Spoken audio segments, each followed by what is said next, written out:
Assalamualaikum warahmatullahi wabarakatuh. Perkenalkan, nama saya Gina Fauzia. Saya mahasiswi PGSD dengan NPM 122190016. Video ini saya buat untuk memenuhi tugas pendidikan kewarganegaraan yang diampu oleh Ibu Aulia Ainul Hayati MPD.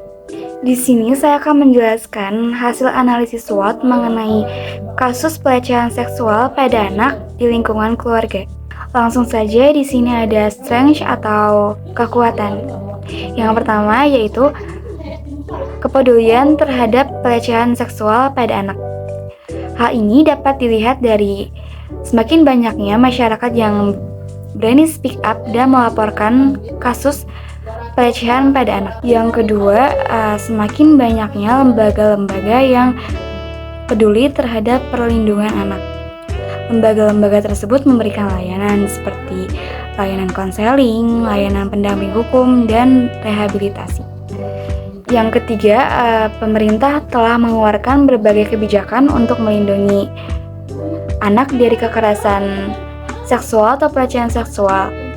Kebijakan tersebut terdapat pada Undang-Undang Perlindungan Anak dan Peraturan Pemerintahan Nomor 78 Tahun 2014 tentang perlindungan anak dari kekerasan seksual atau pelecehan seksual.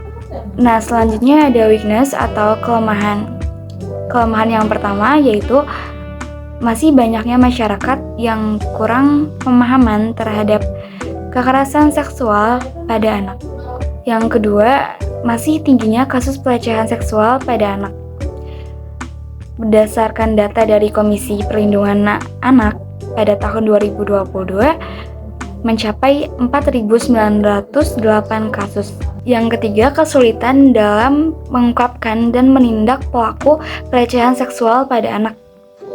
Karena disebabkan oleh beberapa faktor.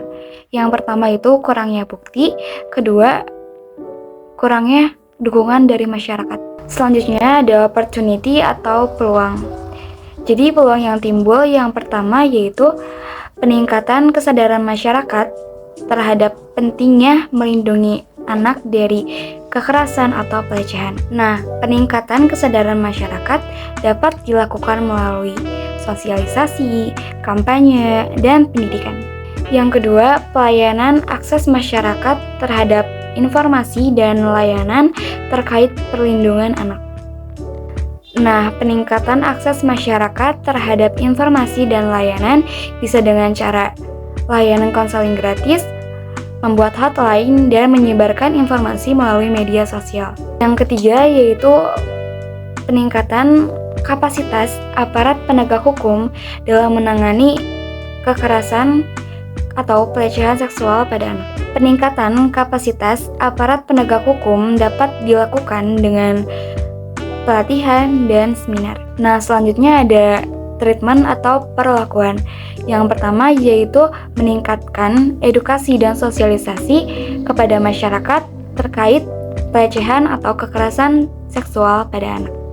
Edukasi dan sosialisasi dapat dilakukan di media massa, media sosial, dan lingkungan sekolah. Yang kedua yaitu meningkatkan akses masyarakat terhadap layanan perlindungan anak. Dan yang terakhir yaitu memperkuat koordinasi atau kerjasama antar lembaga terkait menangani kasus pelecehan atau kekerasan seksual pada anak. Nah, dari analisis ini dapat digunakan sebagai dasar untuk menyusun strategi dalam menangani kasus pelecehan atau kekerasan seksual terhadap anak di lingkungan keluarga. Dengan memahami kekuatan, kelemahan, peluang, dan perlakuan yang ada, diharapkan dapat dilakukan upaya-upaya yang lebih efektif untuk melindungi anak dari kekerasan atau pelecehan seksual. Mungkin itu saja yang bisa saya dapat sampaikan, kurang lebihnya mohon maaf. Wassalamualaikum warahmatullahi wabarakatuh.